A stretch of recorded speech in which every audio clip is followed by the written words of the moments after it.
नमस्कार. पाण्याने भरलेल्या टँकरच्या पाईपमधून पाणी येत नाही म्हणून टाकीचे टोपण उघडून पाहिलं तर आतमध्ये असं.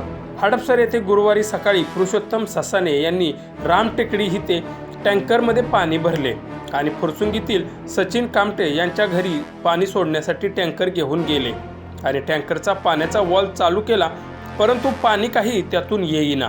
म्हणून त्यांनी वॉल आणि पाईप काढला तर पाईपच्या तोंडाला कापड अडकल्याचे त्यांच्या निदर्शनास आले. त्यांनी ते कापड ओढून काढायला सुरुवात केली तेव्हा त्यांना समजलं की ते कापड नसून साडी आहे. परंतु टँकरमध्ये साडी आली कुठून हे पाहण्यासाठी ससाने टँकरवरती चढून टोपण उघडून पाहिलं असता त्यांना टाकीमध्ये चक्क एका महिलेचा मृतदेह तरंगत असल्याचं दिसून आलं. त्यावेळी त्यांनी लगेच हडपसर पोलिसांना कळवले.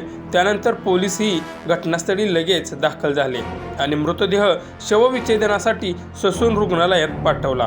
पुढील तपास हडपसर पोलीस करत आहेत.